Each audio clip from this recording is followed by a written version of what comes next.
அனைவருக்கும் வணக்கம். நான் ஜோதிடர் தமிழரசன் பேசுகிறேன். இந்த சேனல் ஃபஸ்ட் டைம் பார்க்குறவங்களா இருந்தீங்கன்னா சப்ஸ்கிரைப் பண்ணிக்கோங்க, பெல் பட்டனை கிளிக் பண்ணிக்கோங்க, ஆளுங்கிற ஆப்ஷன் இருக்கும், அதையும் செலக்ட் பண்ணிக்கோங்க. அப்போ தான் நாங்கள் போடுற வீடியோஸ் எல்லாமே உங்களுக்கு நோட்டிஃபிகேஷன் வரும்.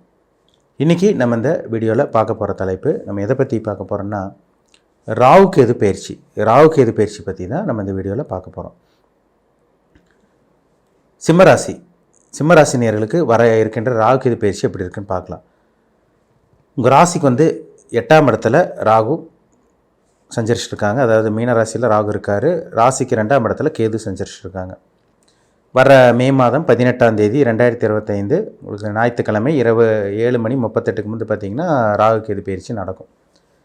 உங்கள் ராசிக்கு 8ல் இருக்கிற ராகு அப்படியே ஆன்டி கிளாக் வைஸ் ரிவர்ஸாக பார்த்திங்கன்னா 7ஆம் இடத்துக்கு வந்துடுவார். 2ஆம் இடத்துல இருக்க கேது, கண்ணியில் இருக்க கேது உங்கள் ஜென்ம ராசிக்கே வந்துடுவார், சிம்ம ராசிக்கே வருவார். எப்படி இருக்குன்னு பார்ப்போம். நம்ம உங்கள் லைஃபு எப்படி போகும்னு நம்ம பார்த்துடலாம். ராகுகேது பொதுவாக பார்த்திங்கன்னா இயற்கை பாவ கிரகங்கள், ஆன்டி கிளாக் வைஸ் நகரக்கூடிய கிரகங்கள்.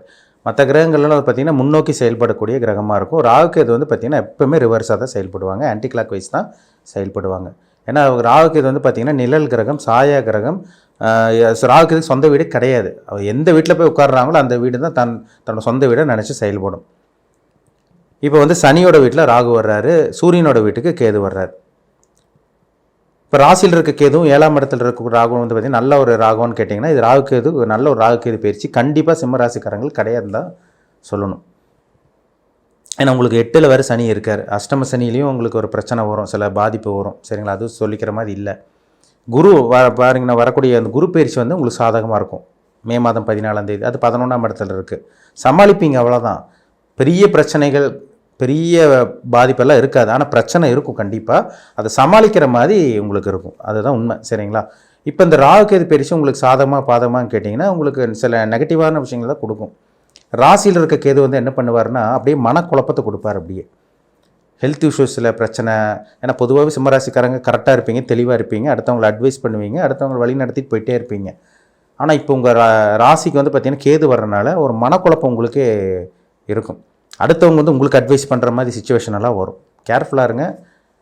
உடல் ஆரோக்கியத்தில் ஹெல்த் இஷ்யூஸ் வருங்க, உடல் ஆரோக்கியத்தில் கவனமாக இருங்க. பிபி, கொலஸ்ட்ரால், வேறு ஏதாவது ரத்த சம்மந்தமான பிரச்சனைகள் இருந்தால் உடனடியாக போய் ட்ரீட்மெண்ட் எடுத்துக்கிறது ரொம்ப ரொம்ப நல்லது. 7ஆம் இடத்துல ராகு வர்றார். கலத்தரஸ்தானத்துக்கு ராகு வருது பார்த்திங்கன்னா இது திருமணத்துக்கு உண்டான காலகட்டமாக இருக்கும். உங்களுக்கு லவ் பண்ணிகிட்டு இருக்குங்க சார், லவ் மேரேஜ். ஏன்னா ராகுக்கு இது அந்நிய கிரகங்கள், அந்நிய பிளானட்னு சொல்லுவாங்க. இப்போ ராகு 7ஆம் இடத்துக்கு வரனால லவ் ரொம்ப வருஷமாக ரொம்ப காலமாக லவ் பண்ணிகிட்டு இருக்கவங்களுக்கு இது திருமணம் பண்ணக்கூடிய ஒரு நல்ல ஒரு காலகட்டம். ஏன்னா குரு 7ஆம் இடத்தை பார்த்துட்றார், கும்பராசியை. அதேமாதிரி பார்த்திங்கன்னா திருமணமான தம்பதியர்கள் பார்த்திங்கன்னா கொஞ்சம் கேர்ஃபுல்லாக இருக்கணுங்க. கணவன் மனைவிக்குள்ளே சில பிரச்சனைகள், மிஸ் அண்டர்ஸ்டாண்டிங்கு வரும். ஏன்னா என்ன காரணம்னா இந்த ராகுகேதுனாலையும் கிடையாது. ஏன்னா உங்களுக்கு ராசிக்கு 8ல் இருந்து சனி 2ஆம் இடத்தை பார்க்குறாரு, அஷ்டம சனி வேறு உங்களுக்கு. அதனால் பார்த்திங்கன்னா சனி பயிற்சி உங்களுக்கு சரியில்லை, இந்த ராகுகேது பயிற்சி உங்களுக்கு சரியில்லை. ஆனால் திருமணத்துக்கு உண்டான காலகட்டம் தான். எல்லாத்தையும் திருமணம் பண்ணிடுவீங்கன்னு சொல்ல முடியாது. அஷ்டம சனி சில தடங்களையும் கொடுப்பார். உங்களுக்கு இந்த நேரம் எப்படி இருக்குன்னு பார்த்தீங்கன்னா நல்ல நேரமாக கெட்ட நேரமாக பார்த்தீங்கன்னா கெட்ட நேரம் தான். அந்த கெட்ட நேரத்தை சமாளிக்கிற மாதிரி தான் நீங்கள் வருவீங்க. அப்படி தான் இருக்கும் உங்கள் லைஃப், அப்படி தான் போகும். கூட்டு தொழில் பண்ணிகிட்டு இருக்கவங்க கவனமாக இருங்க. 7ஆம் இடத்துல ராகு வர்றார். கூட்டு தொழில் பண்ணிகிட்டு இருக்கவங்க கவனமாக இருங்க. புதிய நண்பர்கள் இந்த டைமில் வருவாங்க. புதுசாக நண்பர்கள், பழக்க வழக்கங்கள் இந்த ஒரு சில பேர்த்துக்கு அறிமுகம் ஆகிருக்கும். ஜனவரி பிப்ரவரிக்கு அப்புறமே அறிமுகம் ஆகிருக்கும்.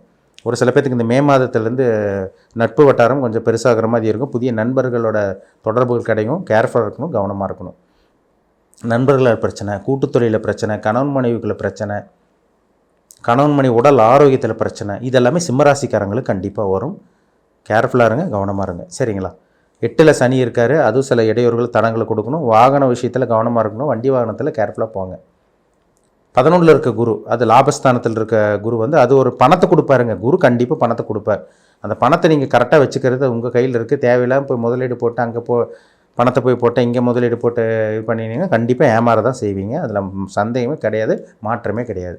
அதனால் பண விஷயத்தில் எல்லா சிம்மராசிக்காரங்களும் கவனமாக இருக்கணும். இப்போ ராகு பார்த்திங்கன்னா இருக்கிற இடத்த பெருசுப்படுத்திட்டு போயிட்டே இருப்பார். கேது இருக்கிற இடத்த தடை பண்ணிட்டு போயிட்டே இருப்பார். இப்போ உங்கள் ஜென்ம ராசி மேலே கேது வர்றார், சந்திரன் மேலே கேது வர்றார். உங்களோட உடல் ஆரோக்கியத்தில் கவனமாக இருக்கணும். அம்மாவோட உடல் ஆரோக்கியத்தில் கேர்ஃபுல்லாக இருக்கணும். தாயாரோட உடல் ஆரோக்கியத்திலும் சில பாதிப்பு வரும். இப்போ ராகுகேது ஒரு இடத்துல இருக்கும்போது அந்த பிறப்பு ஜாதத்தில் ஒரு கிரகங்கள் இருக்கும்போது அந்த இடத்துக்கு மேலே இப்போ ராகுகேது வரும்போது சில இம்பாக்ட் ஏற்படுத்தும். யாருக்கெல்லாம் கும்பராசியில் கிரகங்கள் இருக்கோ, யாருக்கெல்லாம் சிம்ம ராசியில் கிரகங்கள் இருக்கோ அவங்களுக்கு கண்டிப்பாக பாதிப்பு ஏற்படும். அந்த கிரக காரகத்துவம் மூலமாக நடக்கும்.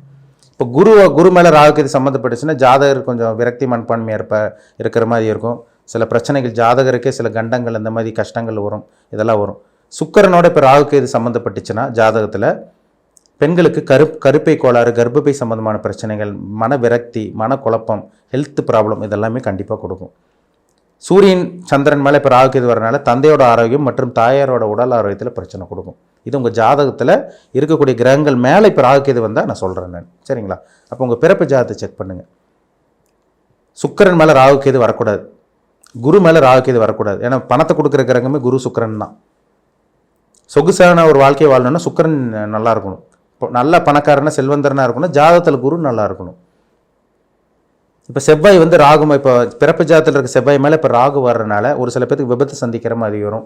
பல் சம்பந்தமான பாதிப்பு. செவ்வாய் மேலே இப்போ கேது வர்றதுனால பயில் சம்பந்தமான பாதிப்பு, ரத்த சம்பந்தமான பாதிப்பெல்லாம் கண்டிப்பாக கொடுக்கும். அப்போது உங்கள் ஜாதகத்தில் மற்ற கிரகங்களோட தாக்கம் எப்படி இருக்குது, கோச்சார கிரகத்தோட உங்களுக்கு பிறப்பு ஜாதகம் இணையாதா?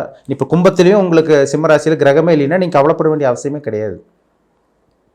உங்கள் ஜாதக தசாபுத்தி அப்படி போயிட்டே இருக்கும், சரிங்களா? நல்ல தசாபுத்தி நடச்சுன்னா கண்டிப்பாக நீங்கள் நல்லதை அனுபவிப்பீங்க. அஷ்டம சனிலையும் நல்லது நடக்கும்.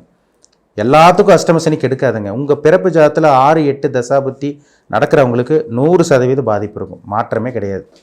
இப்போ உங்கள் ஜாதகத்தில் 6ஆம் அதிபதி 8ஆம் அதிபதி தசாபுத்தி நடக்குதா? இப்போ அஷ்டம சனி போயிட்டுருக்கு, ராகுகேது பேச்சு உங்களுக்கு சரியில்லை, மற்ற கிரகங்கள் உங்களுக்கு சாதகம் இல்லைன்னா கண்டிப்பாக பாதிப்பு 100% இருக்கும். அப்போ உங்கள் ஜனன ஜாதகத்தை பாருங்கள், என்ன விஷயங்கள் நடக்கும்னு பாருங்கள். ஏன்னா ஏற்கனவே சிம்மராசிக்காரங்களுக்கு பார்த்திங்கன்னா 2-3 மாதமாகவே சரியில்லை, பிரச்சனை ஸ்டார்ட் ஆகிருக்கு உங்களுக்கு. ஒரு சில பேருக்கு அஷ்டம சனிக்கு முன்னாடியே தெரியும், ஒரு சில பேர் பிப்ரவரிக்கு அப்புறமே பிப்ரவரிக்கு அப்புறமே நிறைய பேர் சொல்லிட்டு இருந்தீங்க, சார் வாழ்க்கை ரொம்ப இதாக போயிட்டுருக்கு, தேவையில்லாத பிரச்சனைகள் வருதுன்னு நிறைய பேர். ஒரு சில பேர் இப்போ பாருங்கள், மார்ச் முடிஞ்சு ஏப்ரல்லேருந்தே ஒரு சில சிம்மராசிக்காரங்களுக்கு நேரம் சரியில்லை, பிரச்சனை ஆரம்பிச்சிருச்சு, தடங்கள் ஆரம்பிச்சிருக்கு. அதனால் உங்கள் ஜனன ஜாதகத்தில் மற்ற கிரகங்கள் எப்படி இருக்குது, உங்கள் வயசு என்ன ஏஜில் இருக்கீங்க, அதேமாதிரி பார்த்திங்கன்னா உங்களுக்கு நடந்துட்டு இருக்க தசாபுத்தி என்ன, உங்களுக்கு சாதகமாக பாதகமாக, உங்களுக்கு நல்லது நடக்க போதா கெட்டது நடக்க போதா, இது எல்லாமே நம்ம பார்த்தா தாங்க நம்ம துல்லியமாக சொல்ல முடியும், சரிங்களா? ஒரு தனிப்பட்ட ஜாதகம் பார்த்து தெளிவாக தெரிஞ்சுக்குங்க, அதுதான் ரொம்ப ரொம்ப ரொம்ப முக்கியம். மற்ற கிரகங்களோட தாக்கம் எப்படி இருக்குது, இப்போ ராகுகேதோட இம்பேக்ட் என்ன பண்ணும் உங்களுக்கு, இதெல்லாமே பார்த்தா தெளிவாக தெரிஞ்சுக்கலாம். ஆனால் எல்லா சிம்மராசிக்காரங்களும் நீங்கள் இந்த வருஷமே நீங்கள் கவனமாக தான் இருக்கணும். 2025 பார்த்திங்கன்னா சில பிரச்சனைகள், சில தேவையில்லாத சில அனுபவங்களெல்லாம் கற்றுக் கொடுக்கும். கவனமாக எச்சரிக்கையாக இருக்கக்கூடிய காலகட்டம் தான் இந்த காலகட்டம். இந்த ராகுகேது பயிற்சி ஒரு சுமாரான ராகுகேது பயிற்சி தான், அது பெரிய அளவுக்கு உங்களுக்கு பாசிட்டிவ் நடக்காது. திருமணத்துக்கு உண்டான காலகட்டம். சொந்த தொழில் பண்ணிடாதீங்க, கூட்டு தொழில் பண்ணிடாதீங்க, நண்பர்கள்ட்ட கேர்ஃபுல்லாக இருங்க. கணவன் மனை உறவில் பிரச்சனை வரும், கவனமாக இருக்கணும், எச்சரிக்கையாக இருக்கணும், சரிங்களா? தனிப்பட்ட ஜாதகத்தை பார்த்து நீங்கள் என்ன பண்ணலாம், என்ன பண்ணக்கூடாது, இனிமேல் என்ன விஷயங்களில் நீங்கள் கவனமாக இருக்கணும், நல்லது நடக்கக்கூடிய காலகட்டம் எப்போ வரும், நீங்கள் எப்போ நல்லா இருப்பீங்க, எப்போ செட்டில் ஆவீங்க, இதெல்லாமே உங்கள் பிறப்பு ஜாதகம் பர்சனல் ஹாரோஸ்கோப் பார்த்தா தான் நம்ம தெளிவாக சொல்ல முடியும். மீண்டும் அடுத்த பதிவில் சந்திக்கும் வரை உங்களிடமிருந்து விடைபெறுவது உங்கள் ஜோதிடர் தமிழரசன். இந்த சேனல் பிடிச்சிருந்தால் உங்கள் நண்பருக்கு உறவினருக்கும் ஷேர் பண்ணுங்கள், லைக் பண்ணுங்கள், சப்ஸ்கிரைப் பண்ணுங்கள், பெல் பட்டனை கிளிக் பண்ணிக்கோங்க, ஆளுங்கிற ஆப்ஷன் இருக்கும், அதையும் செலக்ட் பண்ணிக்கோங்க. அப்போ தான் நாங்கள் போடுற பதிவுகள் எல்லாமே உங்களை சேரும். நன்றி, வணக்கம்.